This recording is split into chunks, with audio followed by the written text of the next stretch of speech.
Good morning, viewers. Hello and welcome to the Morning News Show, where we bring you the latest headlines and insightful stories to kickstart your day.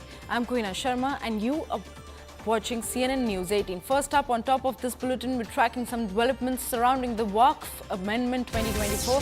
Now, as the Joint Parliamentary Committee embarks on its sixth-day tour to engage with state WAQF boards, questions are now rising about the implications for minority rights and governance. Now, the Joint Parliamentary Committee for the WAQF Amendment Bill 2024, led by BJP MP, will head for a six-day tour across 5 states to meet more than 9 state WAQF boards and multiple representatives concerned with the bill. Now, the proposed tour will begin with a visit to Guwahati on 9th of November and end in Lucknow on the 14th of November. Now, apart from these two cities, the committee will also travel to Bhubaneswar, Kolkata and Patna. Not only these state councils, meetings will also be held with Ministry of Minority Affairs of the states, and members from the Ministry of Law and Justice will also be included. Now, during the meeting in Guwahati, not only will the representatives from Assam depose before the committee, but even from the neighbouring states of Manipur, Tripura and Meghalaya will also join in. Now, the committee will also travel to Bhubaneswar for consultations on 11th of November and on 12th of November. So, these are the latest inputs that we're tracking from the ground, with the Joint Parliamentary Committee for the WAQF Amendment Bill 2024 will be led by BJP MP. Now, the Joint Parliamentary Committee for the WAQF Amendment Bill 2024, which is led by BJP MP Jagdambe Pal, will head for a 6-day tour across 5 different states to meet more than 9 state WAQF boards and multiple representatives who are concerned with the bill. Now, the proposed tour will begin with a visit to Guwahati on the 9th of November and it will end on the 14th of November. Now, apart from these two cities, the committee will also travel to various other places like Bhubaneswar, Kolkata and Patna.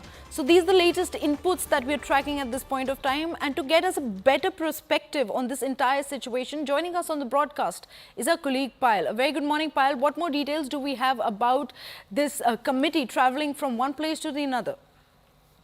Well, of course, Kuhina, the argument of the JPC chairman is very simple, that there has to be a very widely discussed discussion on this bill. There has to be a consensus on the bill that needs to be obtained. And that's the reason 21 meetings have taken place so far in the committee, in the parliament itself. And of course, the study tour will begin on the 9th. They'll be going to 5 places, like you mentioned, 5 states. Along with that, they'll cover the neighboring states also. For example, during the meeting of Bengal, there'll be a meeting on the representatives from Jharkhand as well. So obviously, consultation is the only way forward, is what the committee is saying, but they want to make use of the most of the time. Because, once the winter session of Parliament gets underway, within the first week, they're supposed to present the report. And I can tell you for a matter of fact that this will be a very deeply put out report. It will be a detailed report. It's going to run into several hundred pages, is what I'm able to see from, whatever information I've been able to gather from the committee. So that's a process which has to be followed, but consultation will continue. Multiple states have also come and deposed before the panel in the Parliament meeting as well.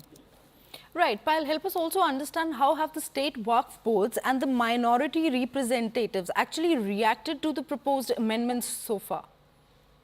Well, it's going to be very difficult to say it, state by state, because every state has had a different argument to make. For example, the TDP, which is, of course, an alliance partner of the BJP in the state of Andhra Pradesh, they have not been wholeheartedly in support of the bill. However, they have not been opposing the bill either.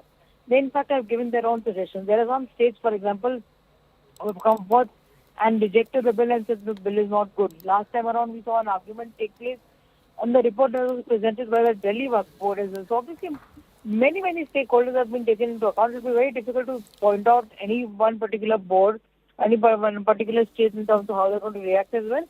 But once the detailed report is prepared, then what acceptance is really the government takes, that remains to be seen. Because if the government decides to alter any of the amendments that have already been put into the bill after the scrutiny of the JPC, which means that the bill will again have to go back to cabinet, and the cabinet will have to clear it again before the bill gets passed in Parliament. But Home Minister has already said that this bill is going to be passed in the upcoming winter session of Parliament.